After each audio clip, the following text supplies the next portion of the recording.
I lost audio. Yeah, okay, go, because it just changed the setting, didn't it? So Yeah. great to have you here. Okay, so I'm Jenny Lyon, and I don't actually know you personally, but I'm really feel really privileged to have you on the show.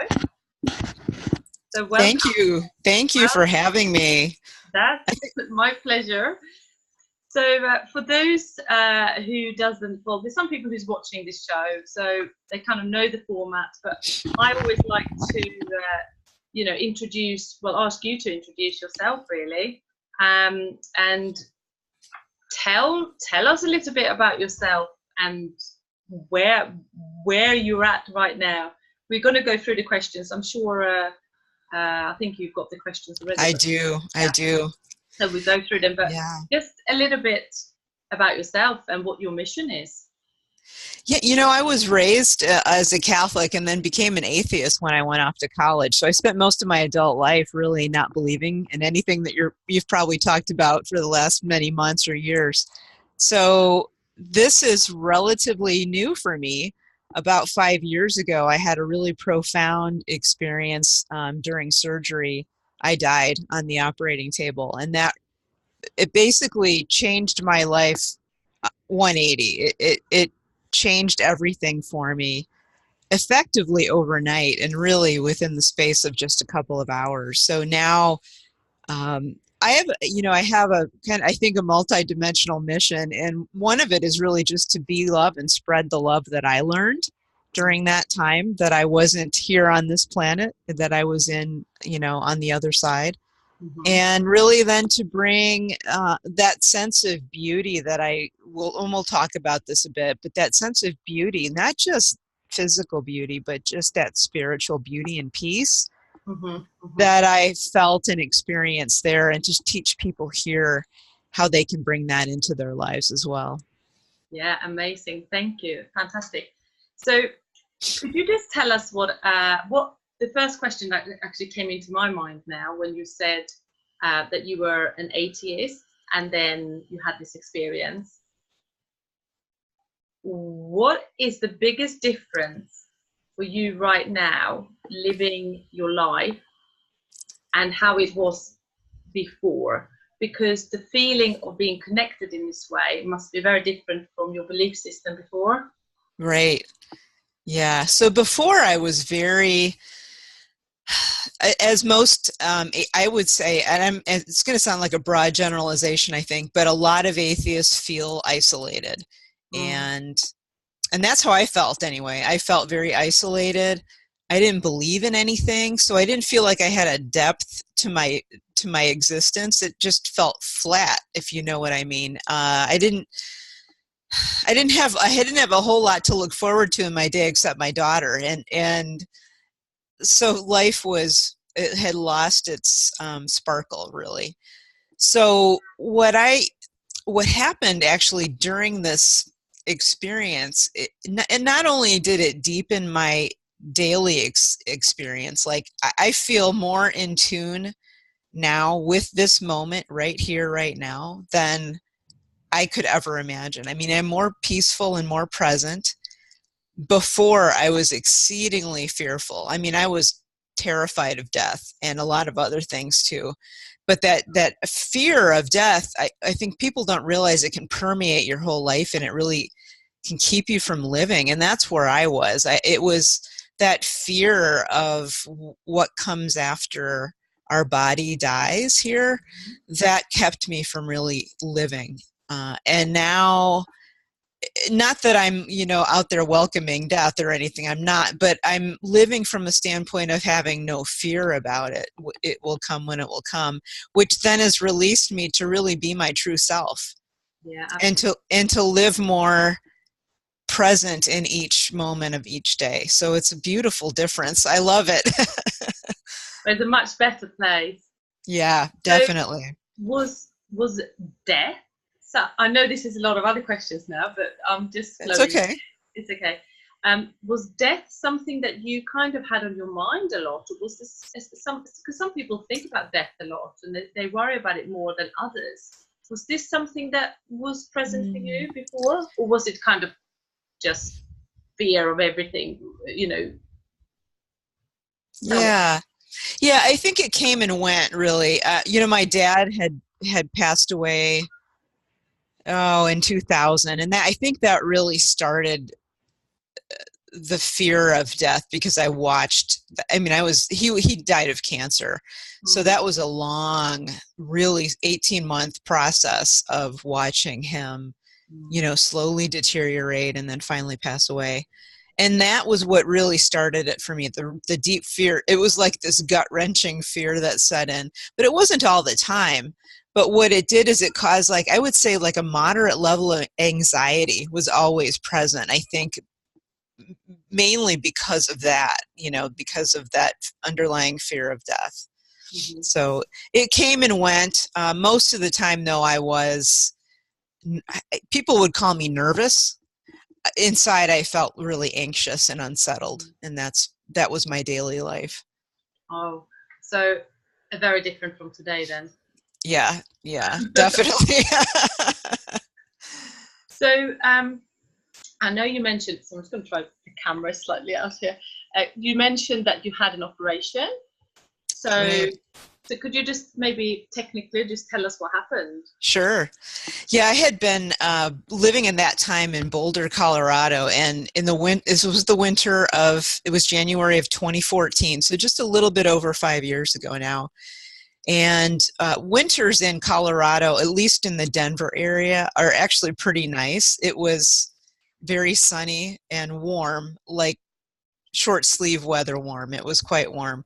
So I decided to go out for a bicycle ride in town, which is not unusual. A lot of people in Boulder, Colorado ride their bikes everywhere. It's just a bicycling town, partly because of the weather. And so I was going to do my errands in town just on my bike, and which was something I did all the time. And I got on my bike and went out, and there had been a new traffic circle installed. Now in the US, traffic circles are kind of a new thing, or at least for most people in the Western United States, they're kind of new. And they were definitely new at that time. I know in Europe, this is a different story. They've been around. Roundabouts. The roundabout, yeah. Roundabouts, yeah. Yeah. Those things over here are totally new. And so they put in this new roundabout near my home, and it was there was a bicycle lane, a separate bike lane going into it and one going out of it, but there was no bike lane on the roundabout. And it had narrowed down, and so they really hadn't constructed it well. They hadn't made enough room to maneuver in. It was a very, very narrow roundabout, even though they had just a ton of space to build this thing in.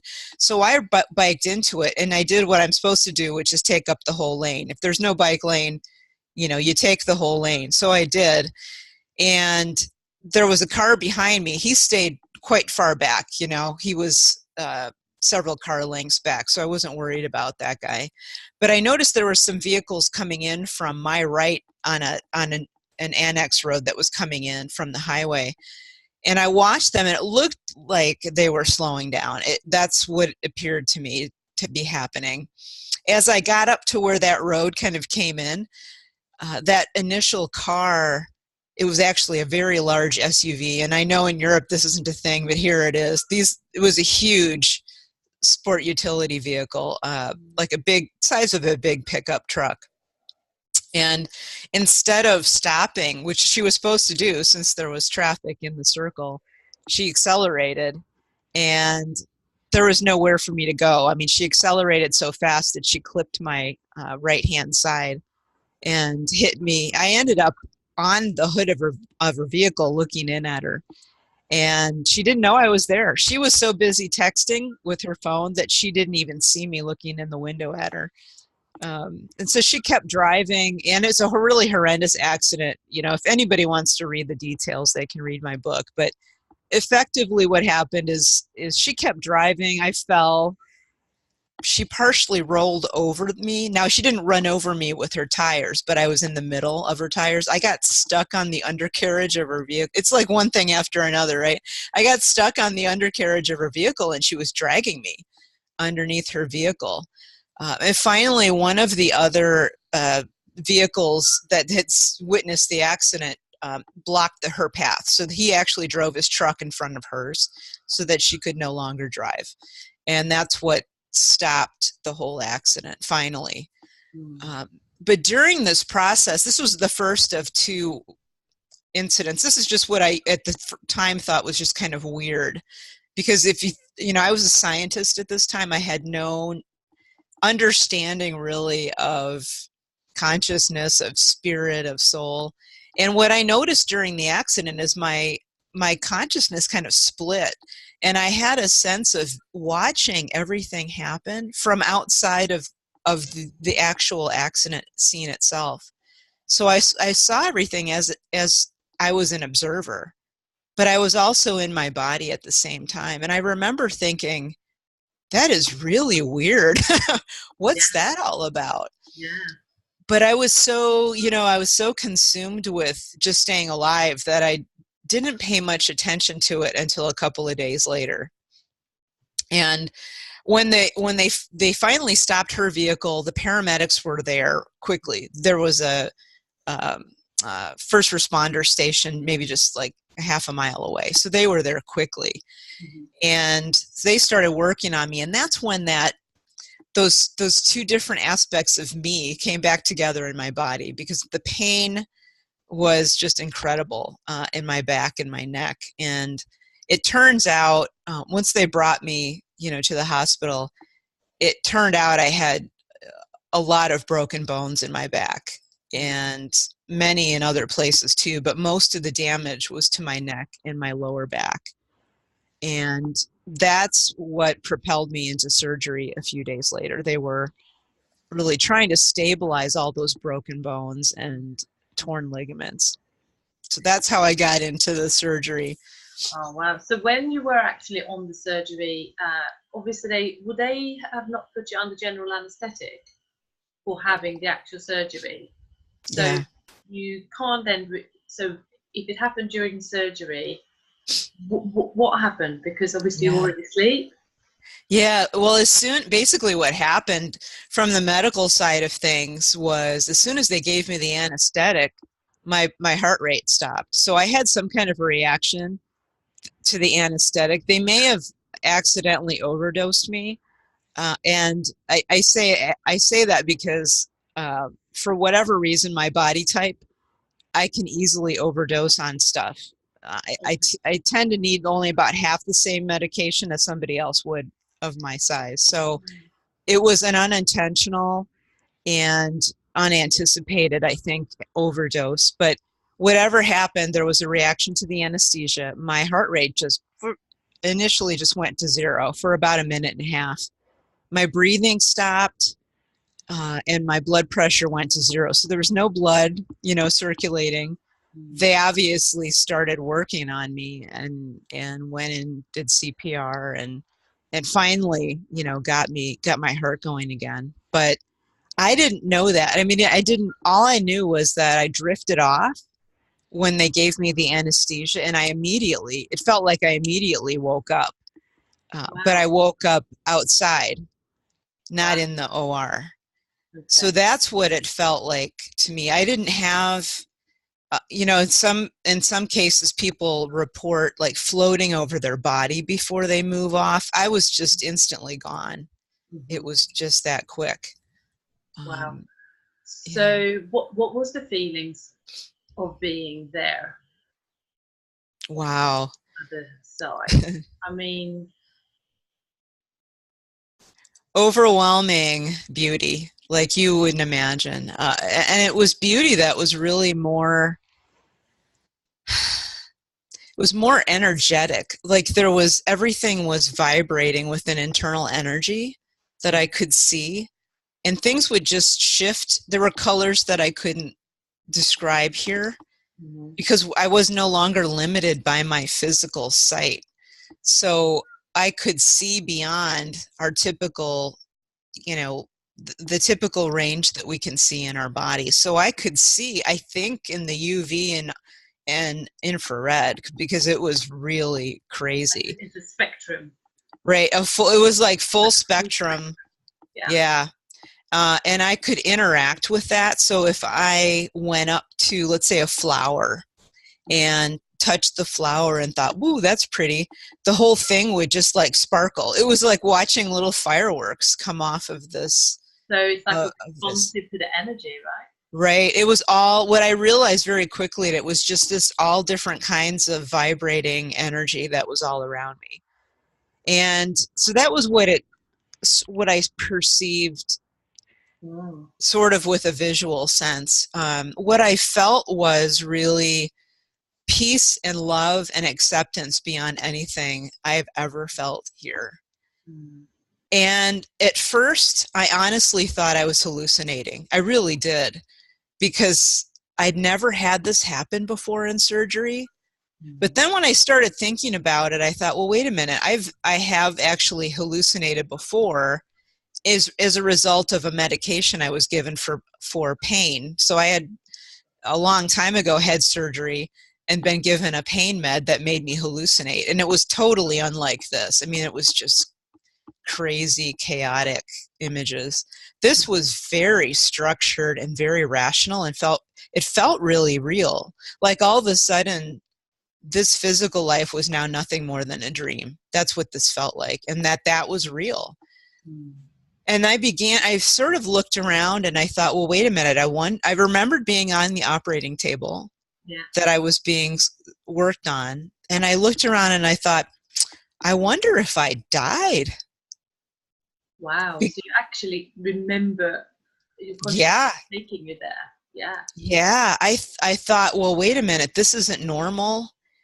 I wonder if I died, because this is kind of like what people describe heaven was, when I was a kid. And then I thought to myself, well, wait a minute. If I did die, why am I here? Because I don't believe in any of this stuff. So you even had a rational conversation with yourself. I did.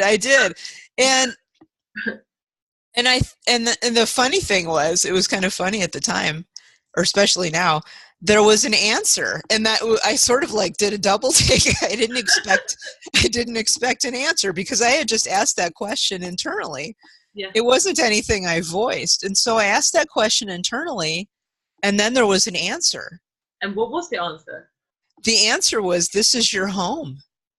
You're a part of us. You're a part of this. You're a part of me. Me wasn't just a singular me. It was more like a we. Yeah. But you are a part of us. You're a part of this. Welcome to your home.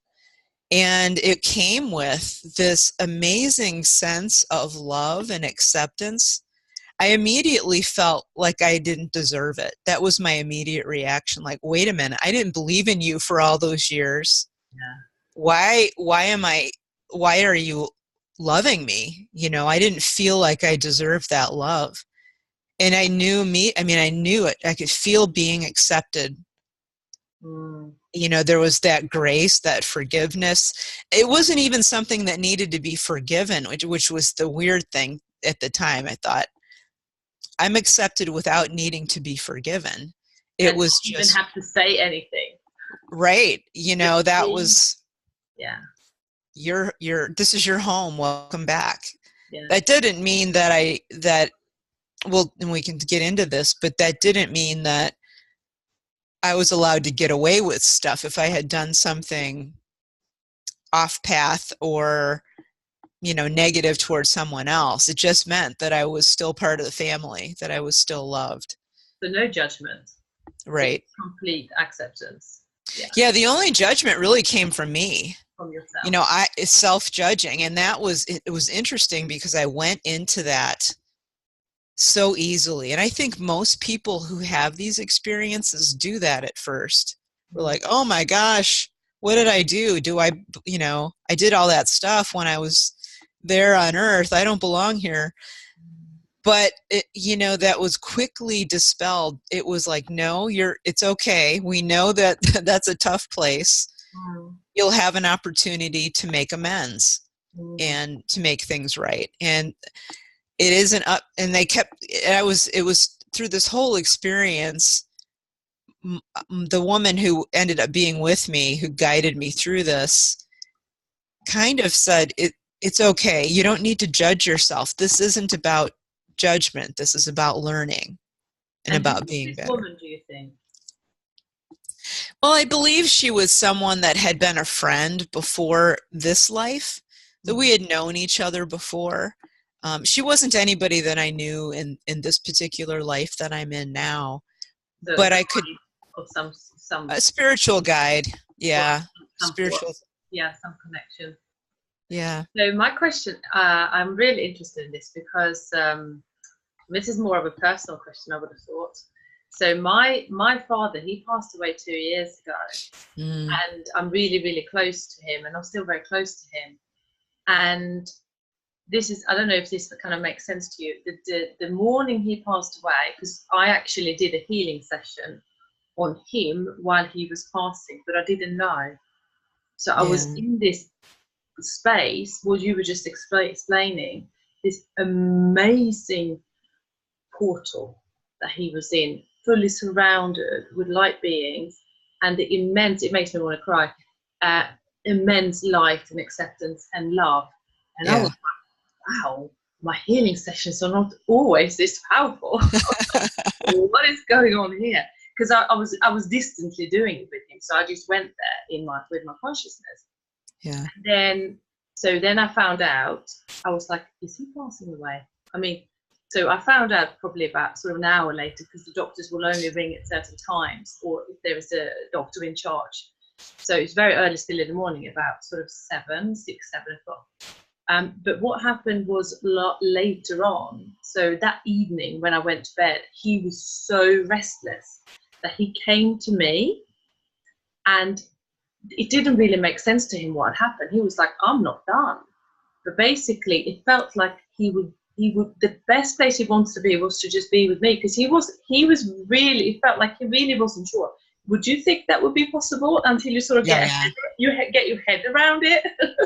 Oh, that happens a lot. Yeah, actually, and we have a term for it here in the States. It's called the shared death experience, where someone else who is not medically compromised can participate in some of those early stages of the death process. And you'll see some of the things that we do when we cross over. And you did. You saw. He sat with me. So I was anxious. So I said, Dad, I mean, I wasn't talking. I was talking to him. Right. I said, Dad, you sit and you stay with me for as long as you want, and we will sort this out. Because for me, the other side, it doesn't feel, it's like you say already. I mean, I feel connected to this side.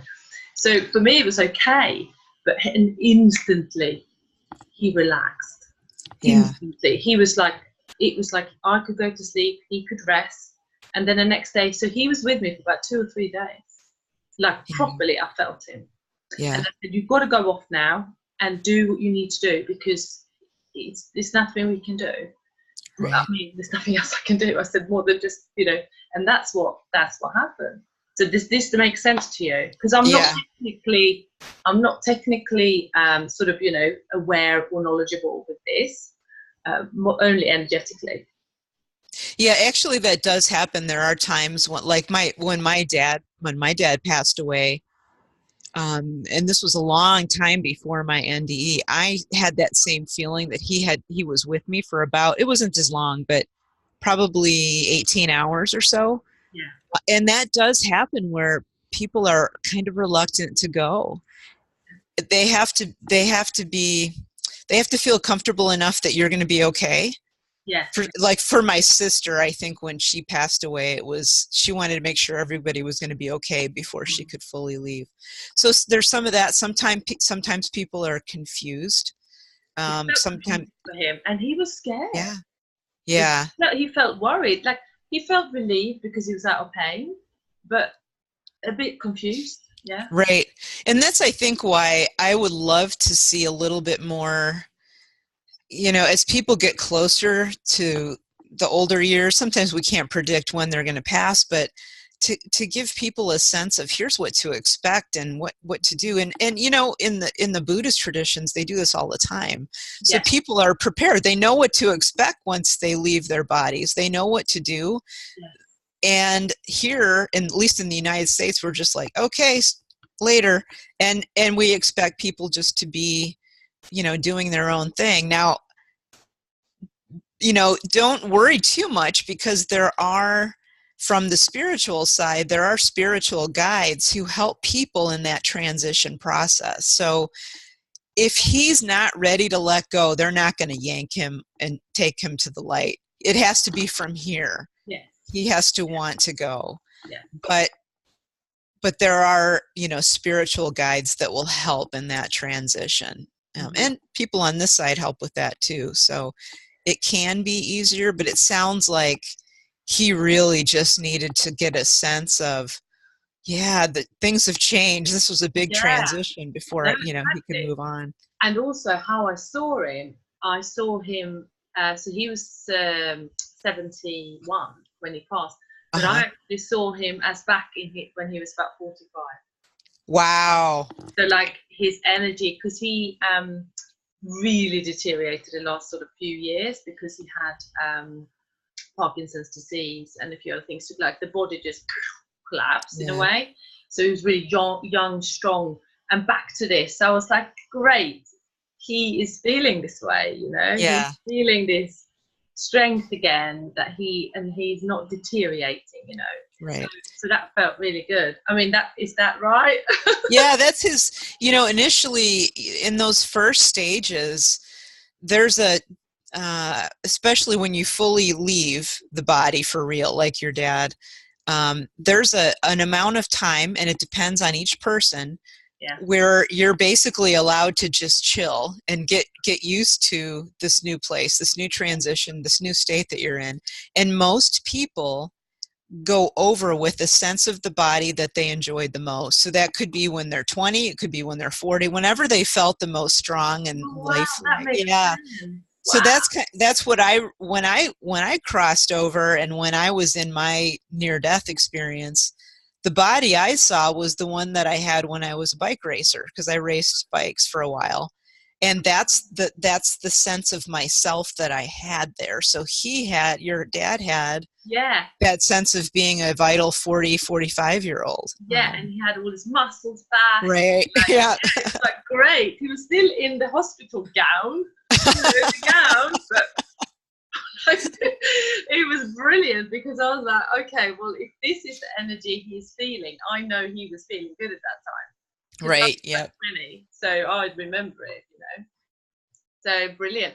So just tell me then, going back to so how long? I mean, I know that time is not linear there, right? But how long was it in linear time that you were away? So if to measure it here, my heart rate was at a 0.4, about a minute and a half. I was in surgery for about 2 hours total. And then to me now, when I was there with my spiritual teacher, if I were to equate all that I learned and all that we did into earthly time, I would say 2 to 2.5 months, maybe 3. Sure. That's how much we crammed into that little bit of, linear time here on Earth. So it felt like an equivalent of 2 to 3 months. Mm-hmm. Yeah, it was a lot. It was, because you can expand time. So right. It's not linear there. So no, there was no sunrise. There was no sunset. It was just always light and bright. I didn't have to eat. I didn't have to sleep. I didn't have to worry about, any of this. It was just, I was just there with my teacher and learning. It was an really intense learning experience. So much. So apart from feeling this almost overwhelm of joy, love, acceptance, what are the kind of key things? Did you actually get to a point where you thought, right, I'm going to learn something here. I'm going to, absorb this. What was those things that you started it's a lot. Yeah, don't worry. It's 2.5 months worth of knowledge. I know you can't pack it in 1 hour. But. Right. No, I'll just talk about some of the highlights, because that gives people an idea. So, I mean, the main highlight really was the first thing that I was told about, which was the true nature of divine love and love on this planet, and how they relate, and really that everything here in this physical plane, everything in the spiritual plane is at its core based on that energy that some people call the divine field, divine love. Scientists might call it the quantum field. There are a lot of different terms for this, but it comes down to this divine energy that forms the structure of everything. It is the field, the energy field from which we all originate, and it connects us all. So that was like the first big teaching that I had, like, wow, I hadn't thought about it that way. So as a scientist, it kind of must have made sense to you, right? It did. Because of all the energy is interconnected. It's quantum physics, right? Really. Right. So yeah. You must have thought, right. Yeah, and actually really more like quantum cosmology. The more the more I learn about it, I'm still learning more about it. The more I learn about it is like kind of the new phases of this. Rupert Sheldrake in Britain is a key player in this, talking about these morphic fields. He calls them morphic fields. I call them the divine field. It's the same thing. Bioenergy fields, like they. Right. Yeah. It is that basis from which we all originate. Everything, not just you and me here on this planet, but everything in the all universe. Matter. Yeah. All. Yeah. And not matter too, Yeah. And not matter as well. So going back, what popped into my head earlier when you said how everything was available to you, because we are using kind of 10% of our brain capacity, could we almost say that is full access to the whole capacity of your brain and your consciousness? Well, the brain is a physical entity. Yeah. So there's a lot, it's like a filter. Yeah. And so there are a lot of limitations. Even if we open up the brain and use all of it, it's still, just a tiny bit of what we would experience out of the physical. So we could certainly, and I think a lot of people have and are getting to that point where we've expanded our own consciousness, our own ability to connect to other people, to connect to that greater divine field in this body. Now, once you're out of this body, all bets are off. I mean, it's an incredible connection, the likes of which I can't describe. It's immediately knowing what everyone else in my sphere is thinking. I can communicate directly with that divine presence and get it back like that. And it isn't just the communication like talking. It's more like just feeling. If I feel gratitude for this divine presence, I know it was received and I feel back love. So it's an interesting real-time expansive communication. And I think now, granted, as someone who was going to come back, I mean, I was told that it wasn't my time yet, that I would be going back to my body.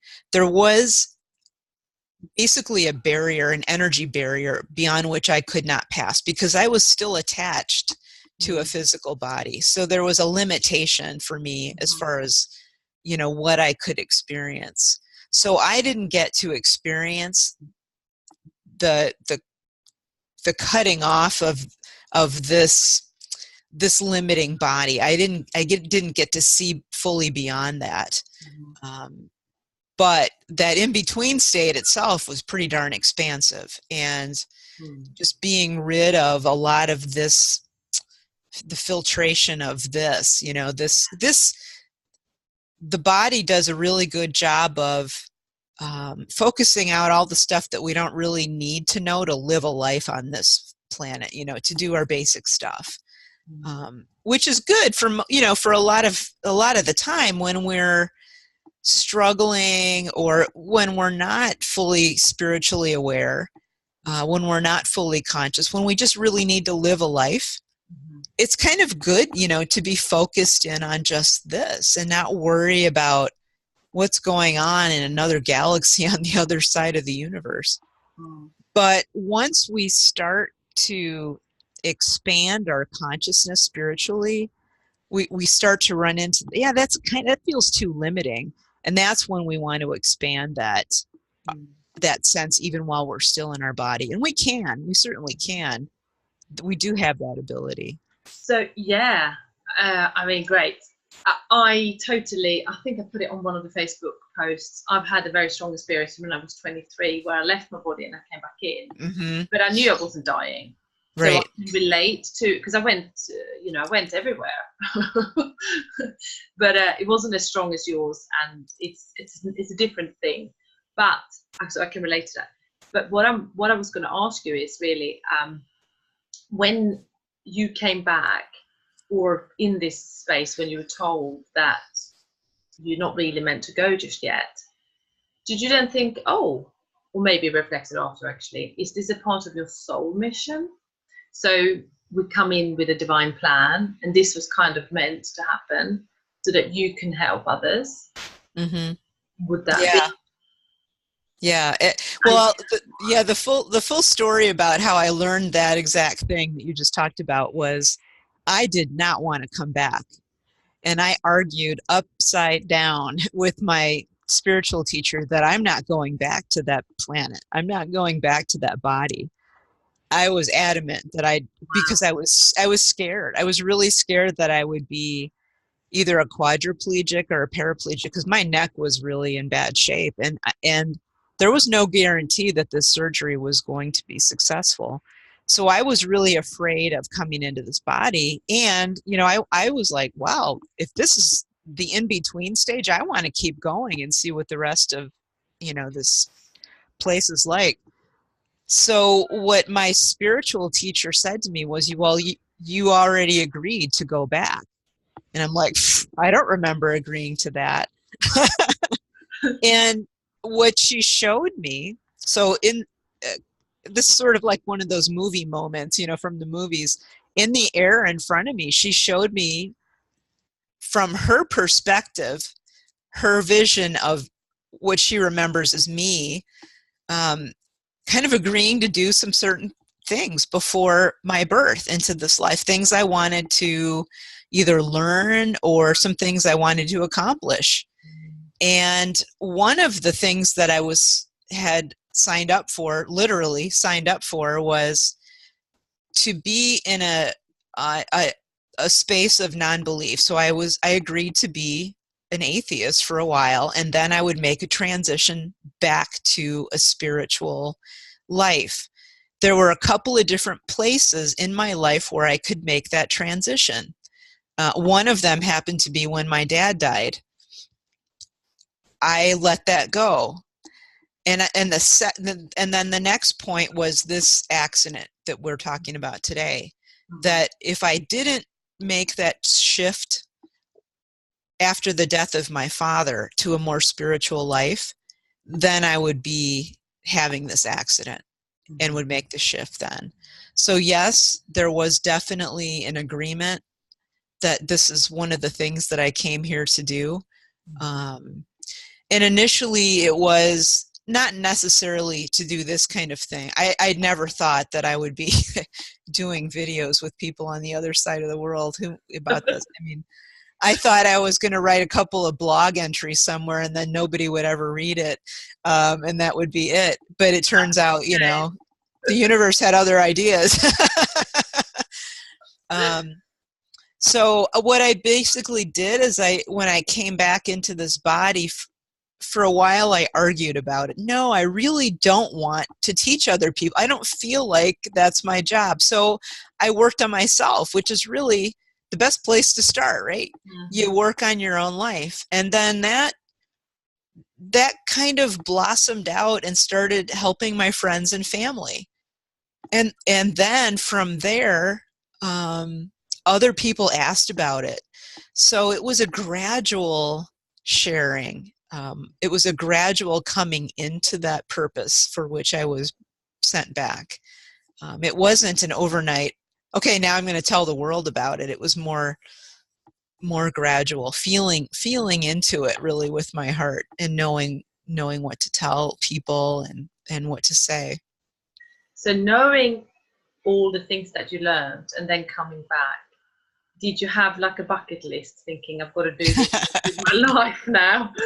Like, you know, this is not a good way of being. I need to change this. You know, did you have a list to yourself, even in your mind? Was there? There were some, definitely. And to some extent, I'm pretty, I don't have I'm not as type A and as I used to be. So now it's more like, yeah, if it happens, it happens. If it doesn't, that's okay too. But there were some things really initially that I changed right away. Mm-hmm. And one of the first things was how I showed up for my friends and family. Mm-hmm. That was a big shift almost immediately. I felt so bad about the way that I have a very spiritual family. I was like the only person who was a non-believer. And I hate to say it, but as a typical atheist, we often make fun of people who believe, because it's a little challenging when someone says they have a spiritual belief, but you as a scientist can't prove it. It's like, well, of course they must be crazy. If I can't prove it, then they must be nuts. They must be making it up. So I did a lot of that, and I felt immediately really bad about that. So how I showed up in those relationships changed right away.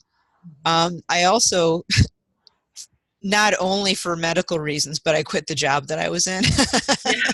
Like, this isn't working for me anymore. That was like the first thing to go. The first major thing to go was the job. So was it what job did you do? Was it obviously a science job? But yeah, I was working in it had been a scientific software company. So we had created software that would be used for satellite data. So if there's satellites up that are taking pictures of the ground, you might be analyzing climate data, you might be analyzing, vegetation, monitoring crop health, monitoring forest health, that kind of thing. So the software that we did worked with the satellites to do those types of analyses. So that company got bought out just as I was going through this physical, challenge. That company got bought out by a defense contractor. They were going, and I hate to say this, but they were going to weaponize part of what we were doing. And I felt very strongly that I did not want to be associated with that, because it felt so wrong on so many levels. So I took that as my opportunity, to leave that industry and go do, for a while I just recovered. It took me 18 months or so to really get my physical life back together. And then after that, it became much more creative, and I went into more creative work after that. So did you feel when you came back, was it from the doctor's perspective, did you have a good chance of rehabilitation, or what was the verdict when you came back? Yeah, the verdict from my surgeon was that everything went well. He didn't see any reason why my physical abilities would be limited at all once I healed. And his expectation was, again, full healing would have taken 18 to 24 months.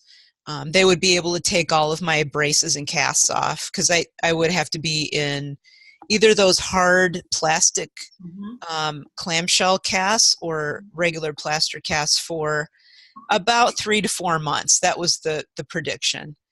And the surprising thing was that at 4 weeks, not 4 months, but 4 weeks, all of that stuff came off. Wow. Because I had healed so fast. And I was shocked. I mean, I fully expected to be, fully in all of this gear for 4 months. Wow. And it was only 4 weeks. The accelerated healing, possibly also because you connected to the light, possibly. Right. You may have been possibly more connected and more supported because you Right. also believed. Right. So, maybe it was just a speed up of the healing of the cells, really. Yeah, that wide open connection stayed with me. That was one of the things I'm so grateful for, that I was able, that for the first couple of weeks, that connection to spirit, my guide, my teacher, was wide open. And then it kind of diminished for a while, and then I learned how to get it back. But I think it was those first few weeks of just that wide open connection to that spiritual sense that helped me heal quickly. I'm about ready to cough, so I'm going to take a drink of water. That's okay. So what I was thinking, because I'm looking here at my questions, if anyone is listening and they think that they had a similar experience, I think you would know, but maybe it hasn't come out, or maybe hasn't used it to help others. Maybe they feel not sure, or they know somebody who has had it. What would your advice be? Excuse me, I'm having a little attack here with my throat. That's okay. My advice would be to find other people, if you can, that have had a similar experience, because that's really what helped me. Now, granted, I had a very, very supportive family, which I'm very grateful for that, but not everybody has that. But it's helpful if you can find a community, whether it's online, preferably in person. Yeah. But if you can't find something in person, then certainly, there are many, many online groups. Facebook's got several that I always recommend. Find those other people you can talk to, because at first, at least for me, I felt like I was a little bit crazy, and I needed people supporting me, saying, no, you're not crazy. That sounds reasonable. Mm-hmm. You had a spiritual experience. It's normal to feel like you're crazy. So to have that's the first thing I would say, is to reach out to other people and just have those heartfelt connections to others like you, so that you don't feel so alone. It really helps you ground into what happened if you know that other people have it happen too. Not exactly like you, but certainly they can relate. The other thing is to take the time to really learn whatever it was that you experienced, to learn whatever you need to learn from that. Allow yourself to fully go into it and spend time, whether it's in prayer or meditation or just journaling, on your bike, if you run, go for a walk. Spend time really thinking about and feeling into what did that experience do for me? What did it teach me? What can I learn from that? Mm-hmm. And I still do that today, because I keep learning more and more. For me, it keeps teaching me every day. Mm-hmm. So take the time to really let that experience speak to you and change you, and don't be afraid. But then the last thing really is to learn who you are as a result of having had this, and just live that life fearlessly. Be you. Don't let anybody else try to, rain on your parade. If you're a spirit, like I struggled with this for a little while. I all of a sudden was transformed into a spiritual person, but I still had a lot of atheist friends. And I still have them as friends, but I spent a lot of time with them, and having that constant, you must have been hallucinating, it wasn't true, that voice from those other people, well-meaning but negative, was no good, because I knew the truth in here. Yeah. And I couldn't speak the truth to them and have them accept it. So we basically parted ways. But allow yourself to really be that which, you know, what you learned from your experience, whatever it was. It could be like you had with your dad, a shared death experience. It could be a vision, an awakening of some kind. It doesn't have to be a medical thing like I had. People have transformative experiences all the time. I hope people do. I hope they just don't have to die like I did to get that. No, I mean, personally, I was very spiritually aware from a young age, but I didn't know anything. I didn't understand anything. So I had this experience at 23 when my soul left the body and it came back with a higher purpose. And it's called a reincarnation in the same body. And I didn't understand that until about 12, 13 years later, when I got taught what it means and what I can do and what, you know, how I can integrate it better. But it took about 2 years, feeling very alienated, you know, to the rest of the world and who I was, having to reset. So after that, I made my spirituality like, this is me, you know, there's not Jenny who likes to do meditation and believes in astrology and then don't, you know, it became more. And then as I was going, today I don't think I have any close friends that are not like me. So, like, do you know what I mean? So I can totally relate to the feeling of acceptance and just embracing it and believing that who you are and what you feel inside is absolutely valid. And you go with that. You have to have that outside validation, really, at least for when it's such a life-changing experience for you, like it was for me. It really helps to have that outside validation that you weren't crazy, that other people do that, you know. When my doctor finally said, because I talked to him about it, and I was terrified to bring this up to him, because at least in the United States, the medical industry is really an industry, and they don't like to hear about stuff like this. They don't want to talk about it. It's not part of their lexicon for the most part. That's starting to change, but for the most part, it's not part of what we talk about when we go in to see a physician. But he was totally cool with it. In fact, he said, that is the coolest thing I've ever heard. He was probably and he said that happens to some other of my patients too. So I totally get it. It's real. You're not crazy. So that was like a huge weight. So when you know, if you can find those people, to help you, just embrace it. You know, that was it. It took a while for me too.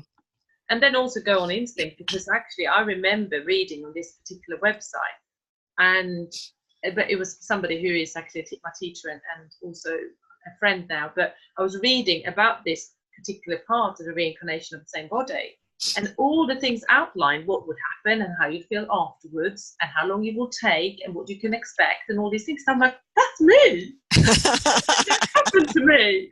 I'm like, this happened to me. So I was like, oh my god, this is me. So I can and I've never come across anything like that before. So for me it was like, wow. And then after that I was totally changed. It was different. Cool. Yeah. So what a cool experience. One person, you just need one person maybe to say that you're all right. Yeah, that is nice. Because we want to integrate. I'm thinking now with the time, I'm hoping that there will be some questions, because it's now 6 o'clock here. Are you okay for another? So that will be on the hour now. Would you be okay for another sort of 5-10 minutes if there was any questions? I can do about another 5, but I do have another call that I have to jump on. That's okay. Let's just, I'll just plug in to the questions if there are any. Sometimes there isn't, because usually on the show we cover so much that not people always ask. Let's have a quick look here. So just gotta go on Facebook, connect this. If there's any questions. So for Zoom attendees, I can't see any questions just yet, but if you have some questions, please put them in the chat box. And while you do that, if you have any, I'm going to look at Facebook and see if there was any questions. Okay. See if there's questions. No questions right now. That's okay. No problem. What I wanted to do as well is just to guide people who feel drawn to learn more from you, attend anything with you. Best call to action is at your website? That's the best place, yeah. So you can go to nancyrynes.com. That's NancyRynes.com. Yeah. Look me up there. Yeah, perfect. I will put that. I think I've already actually put it on the live streaming. So it's on Facebook. Okay. So for those who are on the Zoom webinars, it's nancyrynes.com. Okay, great. Well, I'm going to wrap it up. So thank you so much. Thank you for being here. And maybe I'll connect with you another time. Who knows? Yeah. It's been fun. Thank you. Have a fabulous day. Thank you so much for being on the show. Thank you. Bye. Bye.